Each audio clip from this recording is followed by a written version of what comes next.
is going to be within this range of energy. That's pretty much all that we need for this slide. So just know where the energy on the spectrum for IR is. We don't need to know this, but it deals with molecules going from, or bonds from lower energy states to higher energy states when they absorb energy. This is not too important, so I'm going to skip through it. So IR is a lower energy radiation, so if you're wondering, compared to higher energy, which deals with electronic excitation. And in IR, we're with vibrational modes and bending.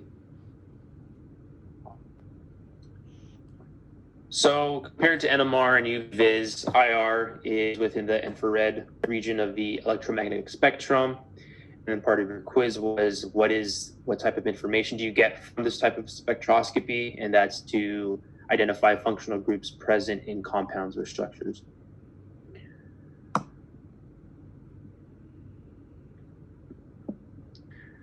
All right, so IR again it's an instrumental method to detect specific functional groups. So the way this works is that certain bonds in a molecule absorb certain frequencies, and these characteristic frequencies resonate with the molecule or the bond for it to stretch or vibrate, in essence. So energy is absorbed by the bond and the molecule, and they vibrate faster. And this is pretty self-explanatory. You can think of bonds behaving like tiny springs to kind of imagine on vibrations or stretching vibrations. The frequencies of absorption are very characteristic of the type of bonds contained in the sample molecule. So depending on the actual bond that we're talking about, whether it be a very polar, non-polar bond, that will depend, the frequencies that those bonds absorb will be characteristic for those bonds. And that's how we see the IR spectrum. So certain bonds, depending on their polarity or depending on their bond strength, will have different frequencies, different wave numbers on the spectrum. So you can distinguish certain functional groups from others. And again, that relates to the type of bonds present or directly related to the functional groups present. And then a plot of those different frequencies that those different bonds absorb give you the IR spectrum.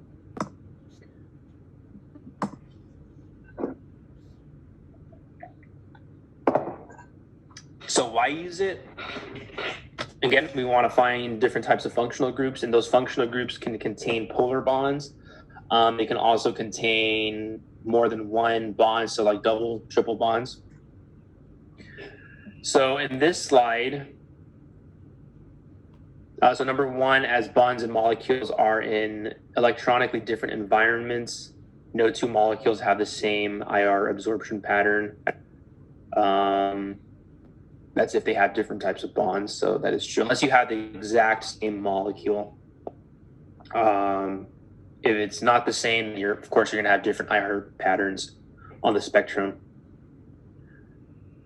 So here, there's a selection rule for IR. If you see a bond, if there's a bond that has a dipole moment, that's going to result in the absorption of a vibrational quantum energy. And then as you can see here, we're comparing diatomic molecules with polar molecules. So we have a triple bond between the carbon and the oxygen. This is a polar bond. This is another polar bond between the iodide and the chlorine. And so then this makes it infrared active due to the fact that it's polar. So you have a single polar bond and you have a polar bond but with a triple bond. And here, these are non-polar, the diatomics with hydrogen. There's no polarity within the bond. So these are not active. And an important aspect in the electronical environment is that the greater the change in dipole moment, so the more polar there is in a bond, the more intense the absorption. And therefore, the transmittance is going to be lower. So then you have a very, very sharp peak. And we'll see that in the spectrums.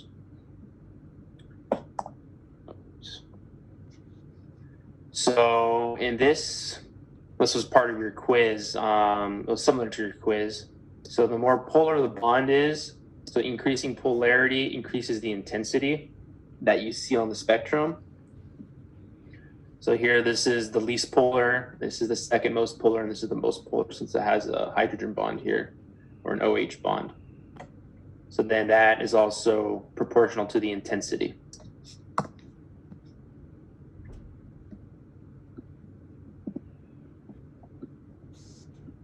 So there's different types of stretching and bending vibrations when molecules absorb the frequencies within the IR range. You can have stretching vibrations. This is the general type of movement that you see.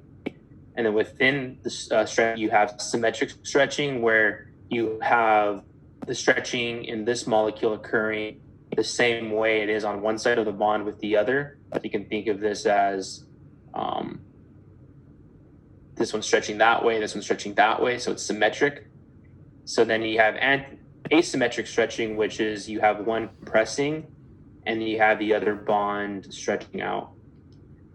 And this is another type of vibrational mode that you have, where you have this bending. This is a bending modes that we're going to be talking about, bending inward, and this one's bending inward. And then you have the opposite happening here, which is more of like twisting. So this is twisting back behind the plane. This is twisting in front of the plane. And then for IR, if you don't have a certain type of stretching, then it will become inactive, and then the other will become active. So with symmetric stretching, if you think of dipole moments, the bond's polarity is canceled due to the symmetric polar bonds. And you can see the same thing here with the symmetric vibrational modes here, where both sides of the bond is being stretched the opposite direction. So this is IR inactive. Now the IR can catch it when it's anti-symmetric, where you have one side of the bond stretching outwards, and then you have this competing factor of compressing and stretching. And then you get a relatively high wave number on the spectrum. So stretching, important thing, stretching vibrations are at higher frequencies than bending vibrations. And this was on your quiz. And you can think of a pencil. If you try bending a pencil, like snapping it in half, it's easier to do that than to stretch a pencil. Like if you try to stretch it, it doesn't move really. So you can think the same way of bonds in that sense, where it's easier to stretch them. To bend them, I'm sorry. It's harder to stretch them. So it takes more energy to stretch bonds. So they're usually found higher up in the IR spectrum. And then bending modes usually occur in the fingerprint region, which is, other than one type of bond, we're not really concerned with. This is the physics behind the stretching vibrations, which you guys don't need to know. So I'm going to skip this here. So there's three important characteristics in IR that you want to look for when you're reading a spectrum. We see all these peaks here, right? So the things that you can look at is, first you should look at is the wave number. So here on your x-axis, and this is wave number, which is inverse centimeters. There's an equation here that I can show you. Skipped it on accident. Oh yeah, here we go. Oh wait, no. Oh, here it is. I actually skipped this one right here. So this will talk about the actual spectrum parameters. So wave number, so you have energy is equal to Planck's constant times frequency. Now wave number is this frequency sign with a line on top, and this is just indicating that it's equal to the inverse wave number. You have wave number on the bottom. So this wave number is proportional to energy, just how like frequency is proportional to energy as well. So the higher the wave number, the higher the energy. So now if we look at the x-axis here, we have, this goes from high energy, so high wave number, to lower wave number. So you want to keep that in mind. You typically see on graphs, though, if you go further to the right, it's going to be something that's higher of value. But here it's the opposite. And this makes sense due to the fact that if you have peaks around this closer to the transmittance side of the axis, you have more intense peaks, right? Just by looking at them, and they're upside down because this is over transmittance and not over absorption. So it's going to be the inverse of absorption. That's why the peaks are upside down. So yeah, if you have peaks that are around this side of the spectrum rather than the right side, you have higher intense absorptions of bonds being absorbed, or the bonds absorbing energy. So higher energy absorption is happening here, and higher energy absorptions happen with bonds that have usually higher polarities. There's a high dipole moment, and then bonds, triple bonds compared to single bonds. We went over transmittance. So that means that you have 100% transmittance. That means that none of the energy is being absorbed. So let's say if you have transmittance up here up to 100%, that means that no energy from the bond is being absorbed. No energy is being absorbed to the bond. So if you have a peak like here, this is around 90% transmittance. That means that bond absorbed a very small amount of energy. Now, if you go here to this large peak, this is for a CH3 vibrational mode in a molecule, you have nearly almost zero transmittance. That means that this bond absorbed most of the energy from the spectrometer. And this one's very close as well. This is around 10%, 10, 15%. So this is what the transmittance mean. This is why the peaks are upside down. And vice versa for zero transmittance. If you have zero, that means that the bond absorbed all of the energy. So wave number is the first thing you should look for looking at when you're looking at these spectras. Pay attention to the wave numbers, and then you want to look at the shapes of these peaks.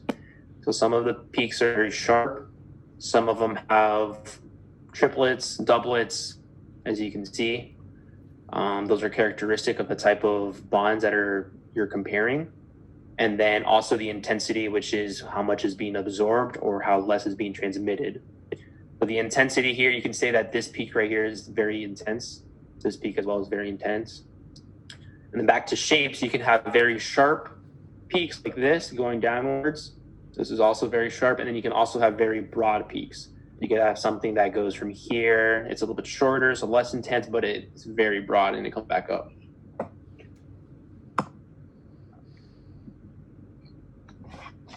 This is a very important slide to kind of see the effects of polarity and then bond strength. So single bonds like CC, CO, the only important thing you should really recognize is the CO and the CN here. You might need that for certain structures. So the fingerprint region, which is with low energy, 600 to 1400, we're not going to be too concerned with, except for maybe these two, actually these three bonds right here. Anything else that's within this region is not of importance.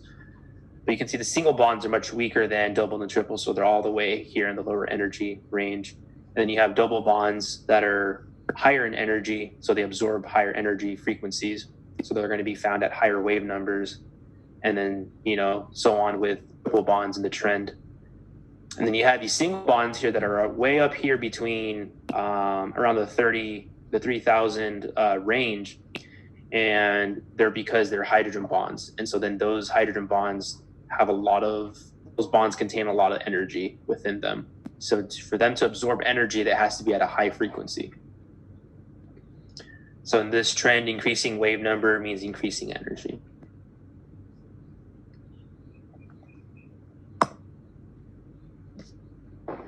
So if we look at this spectrum here,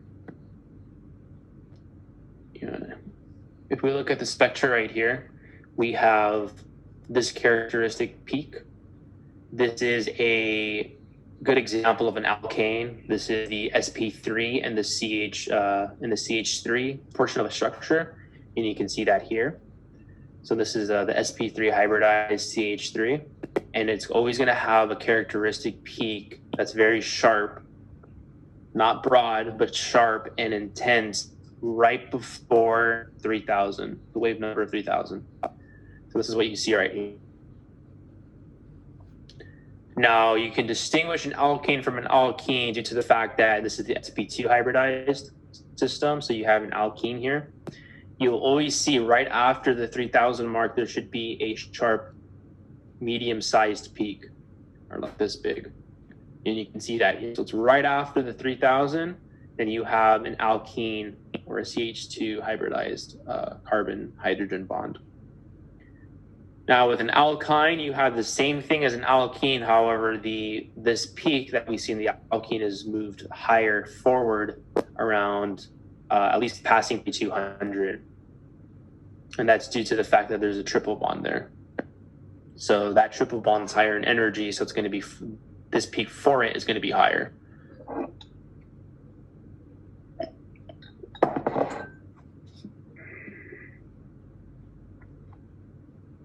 Again, here there's comparing just the alkane by itself. This is if a portion of the molecule has a CH3 with the alkene, and then the CH3 with alkyne.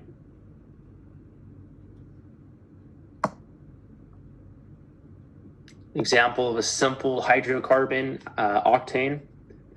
So we know that there's no diene, or there's no alkenes, there's no alkynes, so we shouldn't see any medium-sized sharp peak right after 3000. And then after 3200, we shouldn't see anything there. But we see the CH3 stretching, the CH2, from the CH from the CH2 stretching right here. This additional peak here we see, if we go back, there's no additional peak to have a CH2, but the CH2 peak can be seen here, this extra sharp peak that's together with this main peak right here. So this portion of it is the CH3 stretching, this is the CH2.